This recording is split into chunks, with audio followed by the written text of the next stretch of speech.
All right. Good evening, everyone, and welcome to the 3D animation webinar blocking program. And today we are going to be going over something that is very essential to animation, which is blocking. Are you guys following me? Hello? Are you guys here? Yes, I'm following. Awesome. Yeah, I'm still here. Awesome. So can you guys see my screen? Yes. All right. So firstly, let us go over what blocking Yes. is. Right. So what is blocking? Right. I made these slides, so let me just play them for you guys before we get started. So I'm sure if you guys follow me on Instagram, you must have seen this animation as well as everything else. So Pete. okay, so let's just play it. So this was my shot from ANO4 last term with Eri Santos, and I learned a lot about blocking, which helps us flesh out our ideas early on. I need Right. you to go get a cardboard box. Put your things in it. Awesome. Okay, so what is blocking? Right, so blocking is also known as the foundation of animation. Blocking is the art of setting first the storytelling poses of a shot. Right, so what that means is, let's say you have a character running across a screen, right?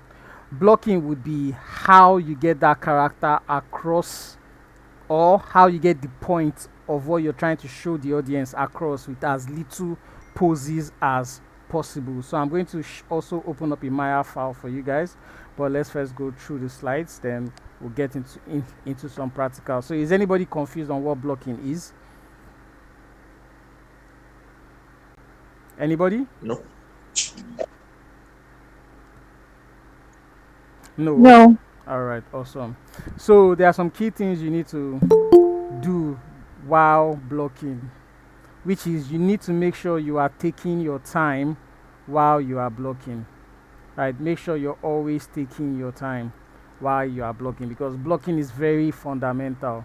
Right, it is the core of animation, because without blocking you can't convey your ideas to your director, to your team lead, to your supervisor, or to your friend. Right, okay, so there's somebody else coming in. Hold on guys, I just have to let people in. Accept. Dude. Cool. Welcome, guys. Right. So, number two, right?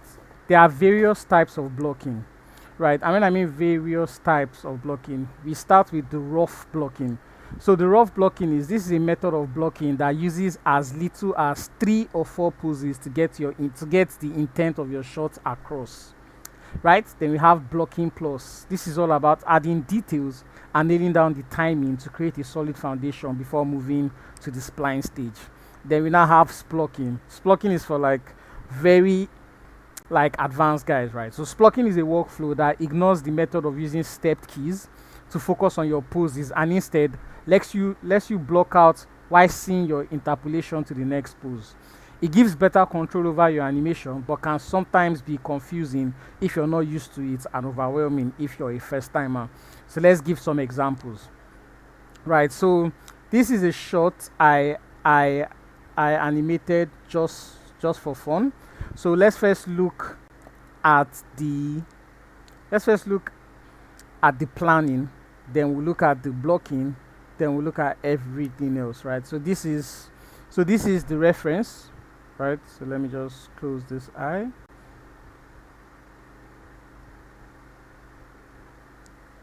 Okay, I'm still sharing, right? Okay. So this is a fight scene that I blocked out, right? But first of all, I first planned it out. So all these poses you're seeing are my intent, right? So these were the poses I wanted to convey while I was blocking out my shot. So anywhere you see a drawing, that was a pose I wanted to do. So these are my rough ideas, right? So after that, we then go here. So this is something called the proxy pass, right? So proxy pass just means using little objects such as cubes or like a mannequin to essentially just get the timing and spacing of what you want your character doing.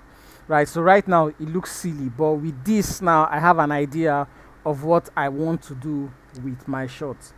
Right, so let's now look at the first. So this is my rough blocking, right?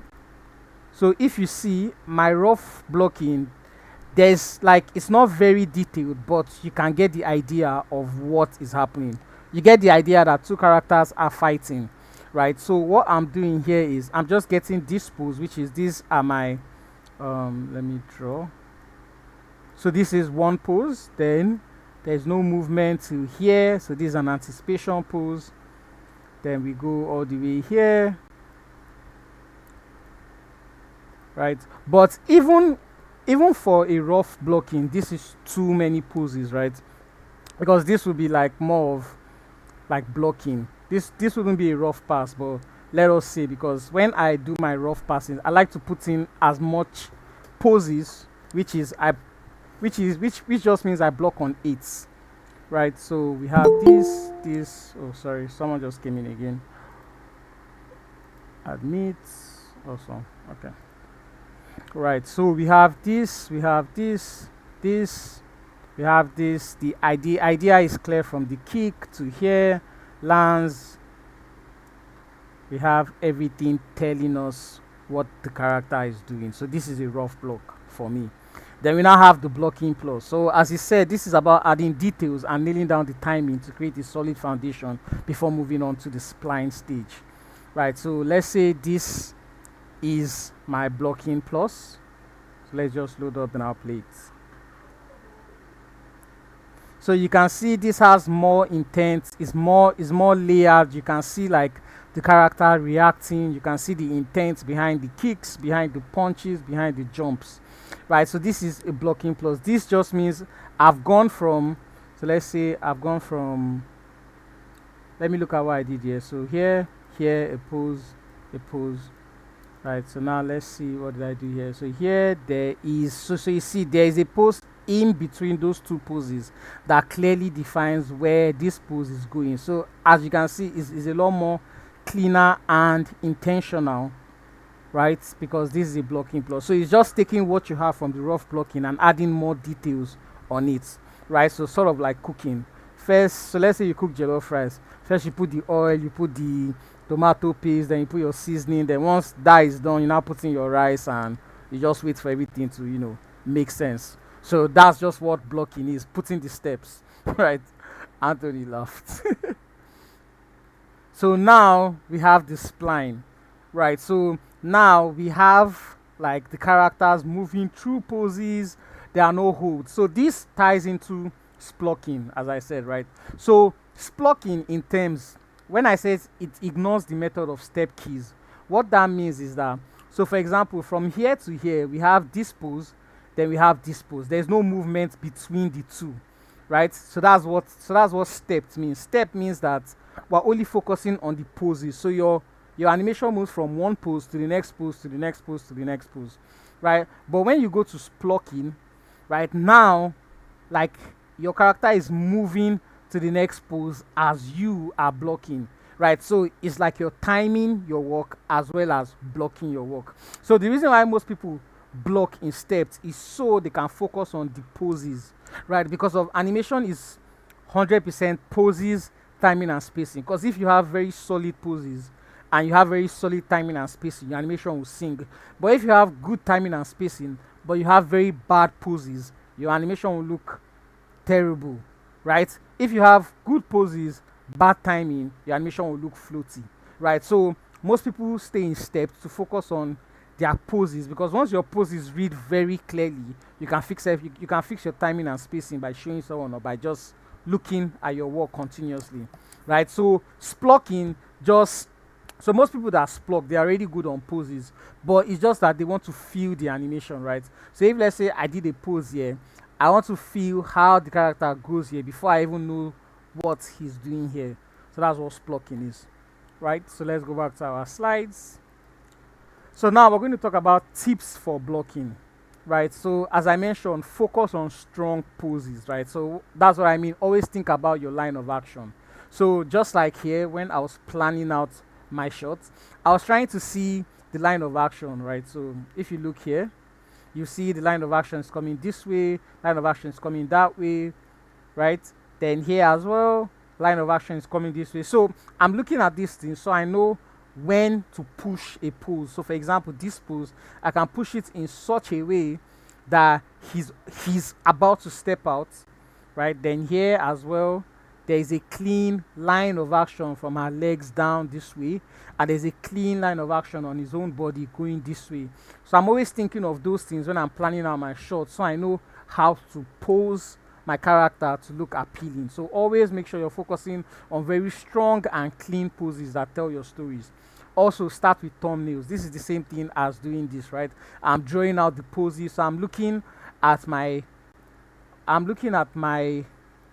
shoulder angles, I'm looking at my hip angles, I'm looking at my leg angles, like, so I'm looking at everything, right? So I'm looking at shoulders. So right here I'll say, oh, the shoulders go up. So I'm taking a mental image and a mental, so when I'm studying my reference, right, I'm not just looking at it to get pose, I'm looking at what the body is doing, I'm looking at what the hips is doing, so I know how to take those poses and put them on my 3D character, because at the end of it, your body mechanics should look good, because that's what sells the believability of your shot, right? Then we have walk in step mode. So I've already gone over this. Walking in step mode just helps you to know that you're focusing on poses, right? Because it doesn't distract you. You don't see your character moving to another pose. You just see him in one pose, then in another pose, then in another pose. So that just helps you see your poses as what they are, right? Then you can also focus on golden posing principles. So these are just line of action and what we've talked about. Then as well, always pose the whole body. So there's something about animation that if you have a character, right, and let's say my character is moving from here to here, I want to make sure that I'm keying everything on my character. That's always make sure there are no stray keys in your animation. What that means is, let's say your character did this and you've posed him doing this, but let's say his head turns this way. Don't just turn his head alone. Add some movement on his hand, add some movement on his neck, add some movement on his shoulder. Always make sure that you're not just animating a single body part, because of at the end of it, our skeletal structure is connected, our veins are connected. The same thing on our face. Like if you smile, your eyes are connected, your cheek goes up. So there are a lot of things on our body that are very connected. So for example, if you move your head, your neck moves a bit, this moves a bit too as well. So always make sure you're not just moving a pose in isolation. Don't just move a hand without moving the wrist. Don't just move a leg without, you understand my point? Then use simple counting methods for your pose. So this is something that I do, and when I mean I do, in the sense that, so for this, I'm posing on 4s. So 1, 2, 3, 4, another pose, another pose, another pose. So what I do mostly is I pose on 8s, right? So when I mean I pose on 8, sorry, someone just came in again, let me admit them. So what I mean by I pose on 8s is that, let's say I have a reference like this, right? So while I'm studying, I'm thinking of where to put my poses. So if this is 1, then I'll move to 8, right? So this is my next pose, this is my next pose, this is my next pose. So I'm doing all this just so I don't model up my graph editor, right? So I'm posing either on 8 or on 4s or on 6. So by the time I've put in all of my storytelling poses and my blocking looks clear, I can now start adjusting the timing and spacing, right? So that's something you should always do. Make sure that you are blocking on either on a constant value, so you can block on 3s, you can block on 4s, 8, 7, 10s, 12, depending on how you work. But always just make sure you're using a simple counting method for your poses. Also, block extreme poses first, then extremes and breakdowns. So what that means is, for example, same thing here. So I was just posing my storytelling poses, right? That's this, right? So all of these were selling the idea to me. So I chose to do those poses first. Then after, I now did my breakdown. So my breakdown was this, right? This to this, then this leg going back to this, right? Then this to this, then this to this, then this to this, right? So I'm putting in my breakdowns after I put in my extremes. So my extremes first, then my breakdown next. Then after that, you're now putting your in betweens, right? So something you should also know is get feedback very early. So what that means is if you're working on a shot, try and okay, Raf. So please, can you hold your questions till like after the class? So because we have it like Q&A, right? So just note down your questions and we will get to them. All right. So get feedback early. So what that means is if you're working on a project and you have people on the team, always make sure you're showing them your work early. If it's a personal project, take if if if it is a personal project, then show your friends or show people that can give you feedback on it. So always make sure you're getting feedback very early. That's you don't want to do your rough blocking, then do your polished pass, then that's when you're now showing someone because the idea can always change. That's something that I experienced in class. I had to do a lot of ideas because my mentor wanted the best idea going forward. So always make sure you're getting feedback early. Then use reference and exaggerate. This also just ties into like my planning and how I intended to push some poses, still keeping my reference as the starting point, right? So always use reference and then exaggerate.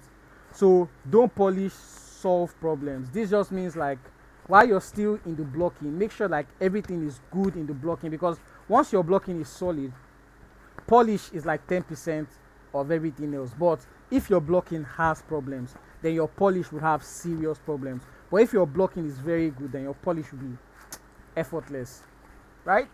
So let's move on. What makes blocking successful, right? So what makes blocking successful is readability at a glance.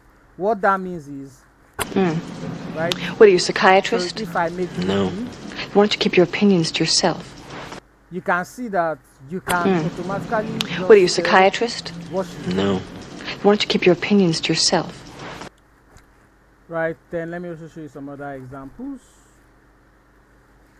That's what makes a blocking successful. Readability at a glance, which is this. So for example, now I don't need to explain to you that that it is two people fighting, right? Because it is clear, right? Like you won't see this and be like, oh, are they dancing? You know, like is something wrong? You just know that they are fighting. So if your blocking is good, then it will be readable at first glance. That's you don't want to block out an animation, then you show someone, you now have to start explaining it because at the end of it, when you make a movie, you're not going to be in the cinema explaining, oh, so that character is supposed to be sleeping. You get like you won't be explaining this. Your audience is just supposed to know what they are seeing. So that's how animation works. Like it is such a medium that needs to be understood by a wide range of people. That's you don't go into an animation movie thinking, oh, I don't know what that character was feeling or I don't know what that character was doing, right? So that just ties into readability at a glance. Then effective storytelling poses, we've already gone over this, which is make sure your poses are very clean, very good, and they communicate the idea of what you're going for. Solid timing and rhythm, right? This ties into timing and spacing, right? So you don't want your scenes to have one feel, right? You want your scenes to have rhythm. That's you don't want it to be you want it to be like boing, boing, boing, boing, boing. Like you want variety in your timing and spacing. You don't want it to be moving at one speed, one time. Do you understand? You want variety. Construct, yes. Proper use of stepped and layered approach. This is just the method of going into blocking. That's making sure you're using the step method, making sure you're layering on top of your work. So this works for something like work cycle now. So if you're doing a work cycle, you first do the lower part, then you do the chest, then you do the arms, then you do the head. So that's just what this is. Then good staging and camera integration. This just ties into what I'm saying. That's whatever you want your audience to see. Make sure the character is placed in make sure the camera is placed in such a way that when they see what is happening, they know that, oh, this character is sad or this character is about to run or something is happening, right? This is the link. Sorry, there's somebody that's asking for the link and that's the link. Okay, so basic weight and physics as suggested. So we want to look at your blocking and tell that okay, these characters are real, these characters are standing, these characters have proper weights, right? Then you also want clear breakdowns, which is something I've also gone over, which is how your character goes to the next pose, right? So if let's say my hand is here and I want my hand to be here, I could go like this, right? Or I could go like this, right? So it just depends on you. So just make sure that your breakdowns are very creative and they don't take away from what you've already done, but they accentuate what you've already done. Do you understand? That is, they help tell the story of what you've already done. So as I said, no polish distraction. So when you're on blocking, right, don't be focusing on something else. Don't be focusing on something else. Just focus on your blocking. Just block. Like, don't focus on splining. Don't think of how it will look. Once you've blocked it out first, you can now put in your breakdowns, your in-betweens, and it will just start coming alive. As I said, like jollof rice, you don't know how it will look at the end, but you know that what you are doing is correct, because every time I cook jollof rice, it comes out like different, and I'm always like, okay. So approved by director or peers. So this just ties into making sure you're showing people your work and they can see the intent of what is happening in your work, right? So let's move on. So if you want to know if your blocking is successful, so this is a quick test. If you show your step blocking to another animator and they can describe exactly what the character is thinking, feeling, and doing without you explaining, then your blocking is successful. So as I mentioned, you won't be in the cinema, like, explaining what your shot is doing, right? So the test is, once you can show somebody your work and they get it, just know that your blocking is successful and you can move on. Sorry guys, I've not been well for 2 days, so that's why I'm always like breathing, like I've not been fine. So what's next? Still wondering if animation is for you? Maybe you've always wanted to try, but you feel like you don't know where to start. Or maybe you've animated a bit and know you could be so much better with the right guidance. So here's the thing, every great animator wants to be where you are right now. Unsure, curious, a little excited, a little scared. So let me make the first step easy. So for this week alone, that's 7 days, right? I'll be offering, let me even make this better. So I'll be offering a 50% discount for everybody in the call right now to learn animation from me. So for those guys that don't know me and for people that know me, I also teach animation. That's, I'm a mentor and I teach animation to people and I help them like build their demo reels. I help them get better at seeing the mistakes in their work. I help them just know how to do things better, how to be very critical of their poses, how to be critical of their timing, and how to help them understand concepts that they won't really know. So for everybody on this call, I'm offering for the next 7 days a 50% discount on all of my all of my mentorship training, right? So I teach introduction to animation, I teach body mechanics, I teach advanced body mechanics, and I teach intro to acting, right? So these are all mentorships. So how you sign up for this is you send me your demo reel if you're already an animator. Then I look at it and I find out what's lacking and I put you in a class that will help you get better, and we go over exercises every week over the course of 12 months, and at the end of the 12 months you come out with a progress reel that addresses all of the things that you did not have in the demo reel that you sent to me, right? Then if you don't do animation at all, then you can just tell me, oh, I don't do animation but I want to learn, and you can start with the intro to animation course, right? So my program is 40k every month, so that's for 3 months, that's 120k. But because of the scholarship, because of the discount, it's going to be 60k for everybody that's on the call right now. But it will only last for 7 days, so if you don't pick it up in 7 days, then it's gone.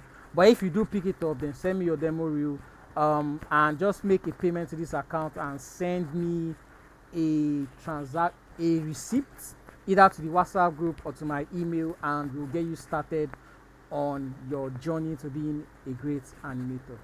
right? So whether you have zero knowledge or stuck at almost there, this is your sign to jump in. Send me a DM on Instagram or WhatsApp your payment receipt, and I'll personally get you started on your learning journey.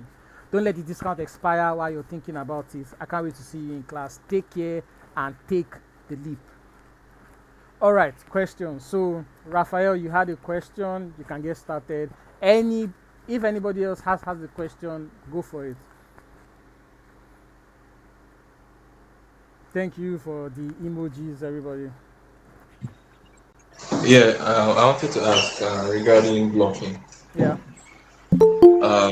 Can is it because you mentioned that you can break it down in that you break yours down in every 3 frames, Yeah. I believe, and you can do 7 7. Is it more like is it advisable to make the intervals lower or higher? Um, And can it ruin like my blocking if I make it 10 frames? mhm. And can you also ruin my blocking if I make it every single frame? Like, can my blocking be too polished or can it be too raw? That's so. Let's say you wanted to block on 1, 2, 3, 4, 5. Is is that what you're saying? Yes, yes. Like, can my blocking be too polished or can it be too raw? Too polished or too raw? So okay. So for example, me now, I tend to block very polished. So let me just show you some examples, right? So honestly, it depends on you and your skill, right? So for example, me now, when I block, it sort of looks like blocking plus, right? But that's just my first stage of blocking, and that's just because of I've planned out my shot so much that I know where I am going with it. That once I start blocking out, it's just very easy to get to my final stage, right? So this is a block that I had. Let's see. Let me open this. So honestly, to answer your question, it just matters on you, right? But I would say it's best to block out on fours or eights, because of at the end of it you would always come back to twos, right? That's, you might start at eight, but you might need to put a breakdown on two, put a breakdown on four, put a breakdown on six, and at the end of it, like, your timeline just becomes full with keys. Do you understand my point? Rafa, do Yes, you thank you. understand? All right, cool. So for example, this is a blocking that I did, right? This is a shot that I just did and just abandoned. I don't know why.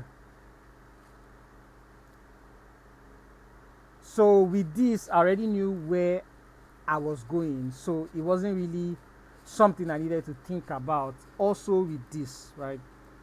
So let me load up this. Right. So with this as well, right? This was something that, like this is my first blocking stage, right? Okay, no. This is my blocking plus. Let me find my first block. Does anybody have any more questions? Yeah. So just turn on your mic and ask. Yes, I understand. Yeah, we can hear you. Welcome. So coming from the 2D background, where sometimes I see 2D and 3D you know, like you're saying in tools. So can I use similar methods of 2D animation in terms of working with 3D animation? Oh yes. So essentially, right? Like, if you know the history of animation, like two like 2D came first, right? And most of this concept that we use in 3D, we learnt it from 2D. So blocking was like a 2D term that we converted to like 3D. So every method that you can use in 3D can be replicated in 2D as well, because of we learnt it from 2D. You understand? So let's say you had a drawing, right? Okay, let me open up my sync sketch and let's just do something, right? Hold on. Okay, so yeah, okay. So let's just answer your question with a practical, right? But with a 2D practical. Does anybody have any more questions? So let's just create a new review. Okay, no. Let me just use this one. So yeah, ask. Okay. Can you hear me better now? Yeah. I can hear you better now. Okay. So now in line with what I asked, so now the difference between the 2D and the 3D is there's this in the line you have the spline, except when you're doing puppet animation in 2D. So now if I'm doing everything on twos, like every two frames, I keep adding my key poses, my in betweens, and so is it necessary that I have to go and work on the splines again? That's in Yes, you have to. So working on your spline, right? That's just you controlling how your character moves from one pose to another, right? And so, for example, now there's something called ease in and ease out, fast in and fast out and fast in. So there are a lot of animation terms on how we move through a pose. So you working on your spline just helps you to finesse how your character moves from one pose to another. So let me just open up my account. So can you guys see like see this? Can you guys see this? Okay, cool. So now this is something that I worked on for like this class, just so I could show like you guys. So hold on, let me just open this. Right. So if I select all of this, you see that. So let me just play it first.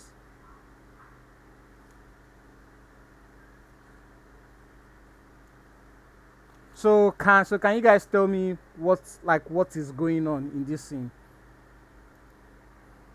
So let us put my theory to the test. I'm showing you guys my work, and I want like you guys to tell me, is it clear as soon as you saw it, or do I have to explain it?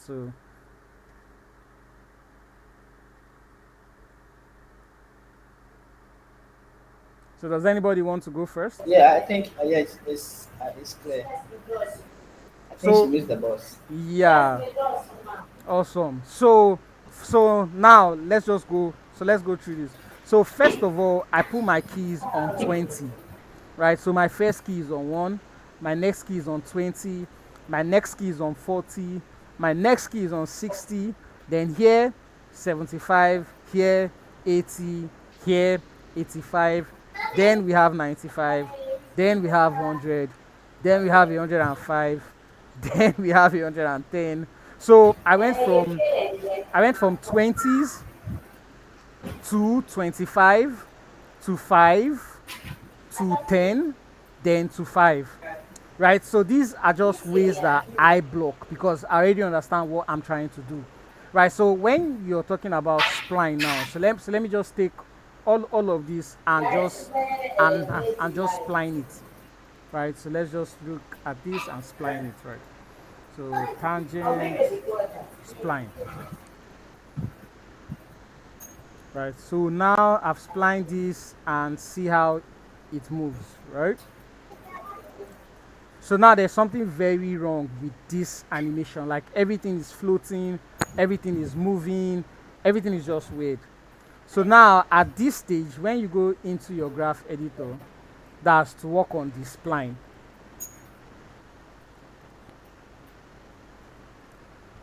So let's say, so I don't have a lot of keys here, so I might not be able to illustrate this example clearly.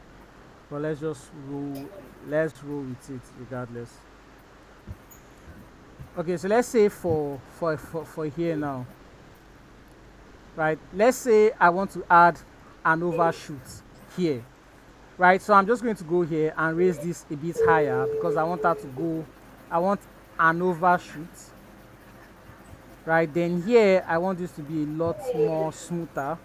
So at the end of it, what you're doing when you're working on your spline is that you're just adding some extra detail and finesse into your work that if you don't come here to do it, you won't know how to do it regardless. So you coming to the graph editor It's just you refining and making sure that the movement is very precise to what you want it to be. Did I answer your question? Awesome. Yeah.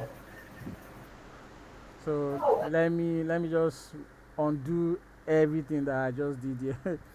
All right. So any more So questions? so if like what you just showed, like you did the overshoot and all, I'm just saying this because sometimes because I come from a 2D animation perspective, I feel like if I can do everything like in linear and then control the timing myself, because 2D animation, we have we are controlling the timing ourselves without depending on the computer to input the and what's it called, the movement. Yeah, so if I maybe I set the splines to like linear, then I control it in my easy and my ease out with my keyframes, and that also work. So your question is what exactly? Sorry. So I'm saying that because I'm just saying this because I'm coming from a 2D perspective. Yeah. Yeah, because in 2D, like if you are going like classic Disney style, you manually control your timing. Yes. Yes. You Yes. don't give computer. There's nothing like twinning. Yeah. You don't give let the computer decide any movement for you. So I'm asking, is it okay, like maybe with that mindset as a style, then I use linear. Linear doesn't uh, give you any easy or ease out. It's Yeah. just there. I use linear to control my own curves, like on tools, without using it for the spline to do any easy or ease out or overshoot. Well, Is that so also So that is the thing, right? If it works for you and it looks good, then sure. But I would not advise it as a way to work because at the end of it, like if you work in a collaborative environment, right? The way you might work. If let's say they gave your file to someone else, they might have issues with working on your file because they don't understand how to work like that. So what I would advise is you learn it. But then again, if you don't want to, then and that style works for you and it's convenient, then do so because at the end of it, like once you learn the software and you learn the 12 principles, what it comes down to is workflow. Right, so is this workflow good for me? Is that workflow good for me? If the workflow is good for you and you can deliver exceptional results with it, then I don't think it matters. Cool. Hello? okay? All right. Thank you. No problem. So, anyone else?